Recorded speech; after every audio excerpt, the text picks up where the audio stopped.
a prisoner at the Michigan Department of Corrections, Aldo Maximum Facility. If you feel you are being victimized or extorted by this prisoner, please contact GTL Customer Service at 855-466-2832.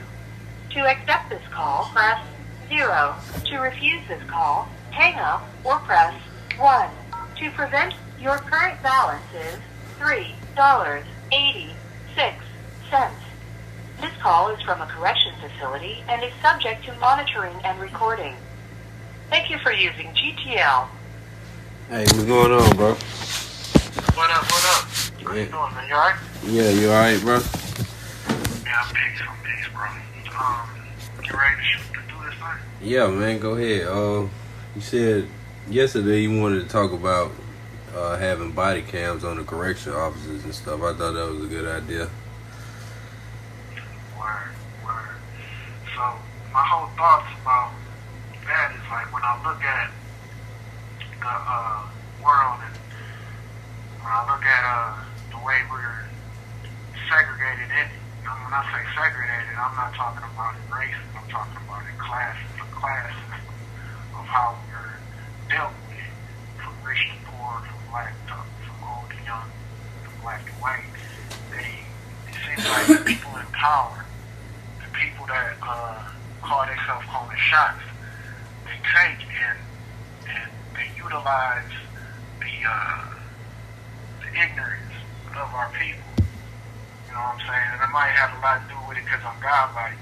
The fact that I see things as people who know and people who don't know. You know what I'm saying? And the people who know utilize the shit that people don't know to push their goals forward. And there's no accountability because there's no reason to give accountability when people that you put in power to fuck over other people are doing it for your benefit. So, you know what I'm saying? You got all these politicians, you got all these Fortune 500, 1% type motherfuckers that they make a profit off of you doing that, off of my mama not being able to get access to health care, or my brother getting shot in the street unarmed, or, you know what I'm saying? There's a profit being made from all of this, just like the prison industrial complex. There's a profit being made, bro, off of us being locked up. Yeah. So, of course, there's no accountability for the officers that hear the shit that they do. You know what I mean? Yeah. And what I'm building on is the fact that why I've been down like 18 years, and I've seen plenty of people dying here. I've seen plenty of people get shot and stabbed. I've seen police whoop on people. I've seen people whoop on police. You know what I'm saying? Yeah. Or the COs, because they're really not cops. If they could have made it as cops, they wouldn't be COs. Yeah. Yeah. But these motherfuckers, I've seen all the files. I've seen every bit of it. Okay. And why would there be a great push to put body cams on people in the world to bring a better sense of accountability, but pretend as if us in here, you know what I'm saying, brothers and sisters locked up is like dead or something, like ghosts, like we not even a factor, like we not living, like we don't have lives, you know what I'm saying? And it's Black Lives Matter, you know what I'm saying? As soon as somebody say Black Lives Matter, what they do, they run, they say all lives matter. Well, man, listen, of course, if all lives matter, we saying Black Lives Matter too. Yeah. We add no. Y'all subtracting. Yeah. Y'all subtracting our lives by killing us. We add no. We saying plus us. Whatever's going on, plus us into that shit. Give us what we got coming. Yeah. So, You're right. You know, that being the build, I'm like, look, COs need to be wearing body cams. I mean, I'm walking around in this facility that I'm at right now, and I done heard a white man with a bald head and blue eyes screaming white power walking up the hallway with a uniform on. Yeah. So I'm talking about I hate niggers. Yeah. All in front of me. Now if I blow my top, I do what I do. You know what I'm saying? You gonna get in trouble, not him. Yeah.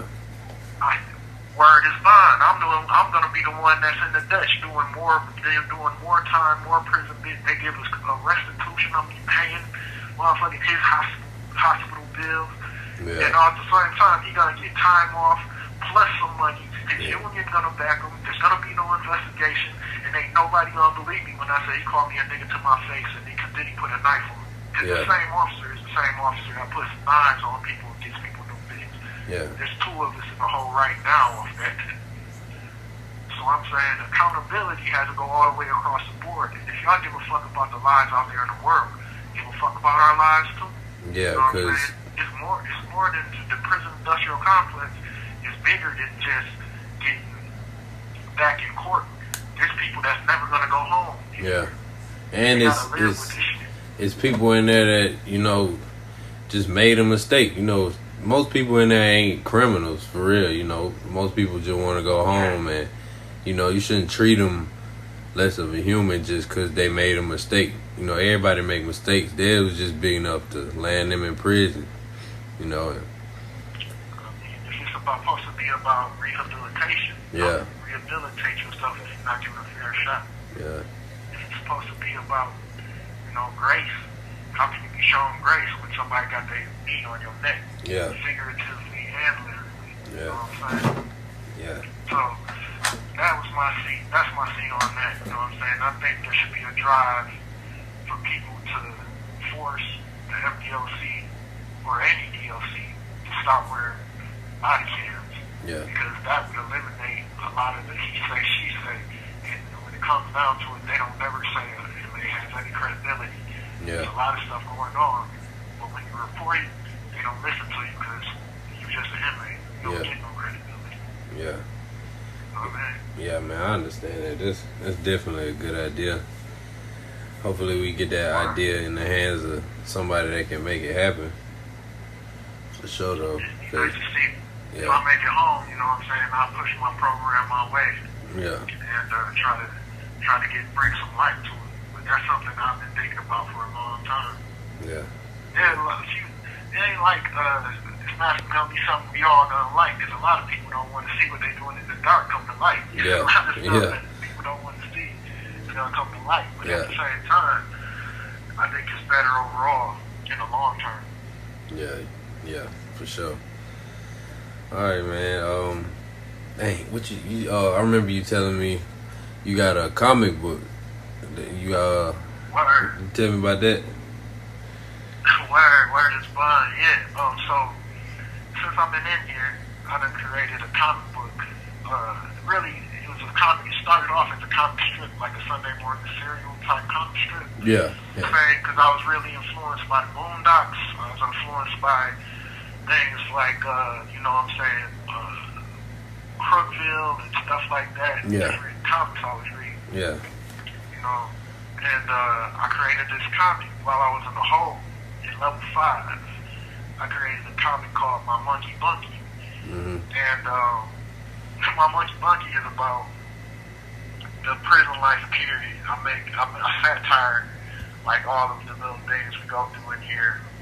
I talk about, you know what I'm saying, cooking up in the microwave and people throwing shit through their slots and, you know, all the little inconsistencies that go on. Okay. And while I'm making fun of that. So basically what I'm saying is, like, while I'm doing that at the same time, I make my political observations, political statements through it. And I really enjoy it, man, because the monkey is a fool with it, and this monkey is a 5%er. God, like, he's always building. Yeah. So you get to see the two extremes of somebody that's working hard to make themselves better, and somebody that's just existing to be comfortable in the conditions that they're in. Okay. You get to see the dichotomy between the two. Yeah. What people's prison is like, even though it's a comic, it kind of exposes a little bit of truth. That's why I enjoy making it so much. Okay. So hopefully in the next year, it'll be released online and it'll be available to be sold. So I'm real excited about that, man. Dealing with a lot of different people like Blind Alley Comics and comics and stuff like that. Okay. I'm really excited to get my stuff released to the world. Yeah. You think you probably could mail us something and we could put it put a link to it so people could read it under your video? Word, I could definitely do that. All right. You know what I'm saying? I can smash something on you. Yeah, we can put it on the Instagram page too. Yeah. Word, I got got you. Okay, all right. And so, you a stand-up comedian too, right? Yeah. Okay. Yeah, I be on that goofball stuff. Okay. So I've been doing stand-up comedy since I was like 18 years old. You know what I'm saying? I did it before that, but you know, ain't nobody trying to hear no 7-year-old talk telling fart jokes and stuff. Yeah. But, when I was 18 in Atlanta, I used to go to the Midtown Comedy Club, do open mic nights, and do little stuff around town and things like that. And I got locked up when I was 19. And since I've been in here, I've been doing comedy for, you know, guys in here, you know what I'm saying? But last year, at the beginning of the year, I released a comedy, like, mixtape joint called Major Misconduct, or Face on, it's called YouTube. So, when I released that, I got a lot of good feedback, man. I was excited, you know what I'm saying? The crazy thing about it is when you're doing your joint on the phone, ain't no audience, ain't no feedback from. Yeah. So you gotta do your joint with mad confidence. You just gotta get it to them. But I love it. I love cracking jokes, man. That's my thing. Okay. Big influences, you know what I mean, from the big homie Richard Pryor, of course Eddie Murphy, but like Robin Harris and Red Fox. Oh yeah. Jamie Foxx and Dave Chappelle, like all these dudes, like they'll put in on who I am when it comes to the comedy game. Yeah. I love it. So you said you got the video. It's still on YouTube. It's a